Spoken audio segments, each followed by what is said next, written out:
हूँ आप महाभारत देखे हैं, महाभारत देखे हैं, रामायण देखे हैं, गीता पढ़े हैं। आप कुरान आगे, मैं कुरान की आयत पढ़ता हूँ। अगर आप कुरान की आयत जानते हैं, कितनी आयत है कुरान चल रही है, के नाम पे दलाली करने आ गए हैं। बताइए कितनी आयत है। लोगों की वजह से मुसलमानों को हिम्मत बढ़ रही है, जैसे तरुण की हत्या हो रही है, ऐसे देश के अन्य केसों के हजारों केस ऐसे आ रहे हैं। इसका जिम्मेदार कौन है? आप जैसे इसका जिम्मेदार देश का प्रधानमंत्री है। सुनिए, इस देश की जनता को आप गद्दार नहीं कह सकते हैं।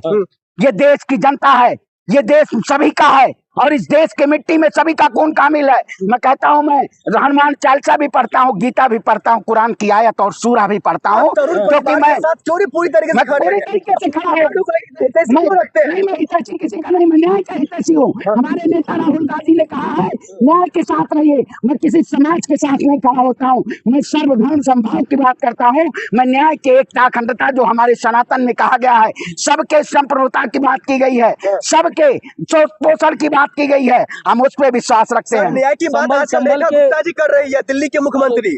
देखिए, रेखा गुप्ता जी दिल्ली की मुख्यमंत्री क्या कर रही हैं? न्याय की बात कर रही है। वो तो एक देखिए, शतरंज का एक खेल होता है, उसमें एक प्यादा रख दिया जाता है, वो प्यादा मुख्यमंत्री है। आप भी तो वही कर रहे हैं। संभल के नेसियों ने कहा है कि मुसलमानों की जो नमाज पढ़ने के लिए समय सीमा ना जगह दिया जाएगा इस बार, और एक्स्ट्रा होगा तो सड़क पर नमाज जो पढ़ेगा कार्रवाई किया जाएगा। क्या कहें पत्रकार महोदय, एक तो भारतीय जनता पार्टी इस देश में नफरत का बीज बोई है, एक आप लोग पत्रकार खबर ऐसे लोगों का, अभी एक पत्रकार को सवाल कर रहे थे, ऐसे नाम ले आएंगे, पता नहीं क्या नाम है, उनको प्रसिद्ध करने चले आएंगे। ये संभल के नए सीओ, अरे नए सीओ हैं, सीओ का काम क्या है? कानून व्यवस्था को सुदृढ़ करना सीओ का काम ही है कि कौन नमाज पढ़ेगा, कौन अजान करेगा, कौन आरती करेगा, सीओ का काम ही है। सीओ का काम है कि वो कानून व्यवस्था सुदृढ़ करे, जो उत्तर प्रदेश में कानून व्यवस्था नहीं है।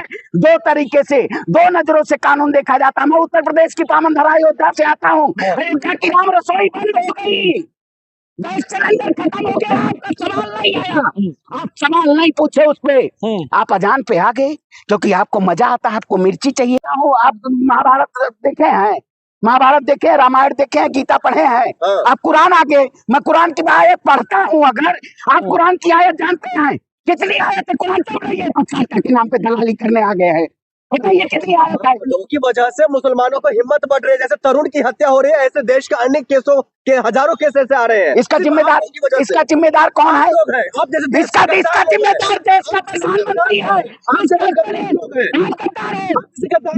सुनिए, इस देश की जनता को आप गद्दार नहीं कह सकते हैं। ये देश की जनता है, ये देश सभी का है, और इस देश के मिट्टी में सभी का खून कामिल है। मैं कहता हूँ, मैं हनुमान चालीसा भी पढ़ता हूँ, गीता भी पढ़ता हूँ, कुरान की आयत और सूरा भी पढ़ता हूँ, क्योंकि मैं चोरी पूरी तरीके से खड़ा हूँ।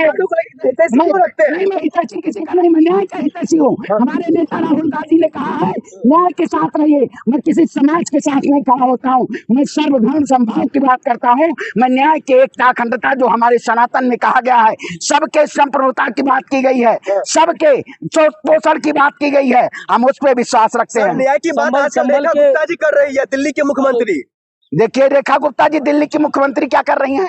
न्याय की बात कर रही है। वो तो एक देखिए, शतरंज का एक खेल होता है, उसमें एक प्यादा रख दिया जाता है, वो प्यादा मुख्यमंत्री है। आप भी तो वही कर रहे हैं। संभल के नेसियों ने कहा है कि मुसलमानों की जो नमाज पढ़ने के लिए समय सीमा ना जगह दिया जाएगा इस बार, और एक्स्ट्रा होगा तो सड़क पर नमाज जो पढ़ेगा कार्रवाई किया जाएगा। क्या कहें पत्रकार महोदय, एक तो भारतीय जनता पार्टी इस देश में नफरत का बीज बोई है, एक आप लोग पत्रकार खबर ऐसे लोगों का, अभी एक पत्रकार को सवाल कर रहे थे, ऐसे नाम ले आएंगे, पता नहीं क्या नाम है, उनको प्रसिद्ध करने चले आएंगे। ये संभल के नए सीओ, अरे नए सीओ हैं, सीओ का काम क्या है? कानून व्यवस्था को सुदृढ़ करना सीओ का काम ही है कि कौन नमाज पढ़ेगा, कौन अजान करेगा, कौन आरती करेगा, सीओ का काम ही है। सीओ का काम है कि वो कानून व्यवस्था सुदृढ़ करे, जो उत्तर प्रदेश में कानून व्यवस्था नहीं है। दो तरीके से, दो नजरों से कानून देखा जाता है। मैं उत्तर प्रदेश की पावन धरा अयोध्या से आता हूँ। अयोध्या की राम रसोई बंद हो गई, गैस सिलेंडर खत्म हो गया, आपका सवाल नहीं आया, आप सवाल नहीं पूछे उस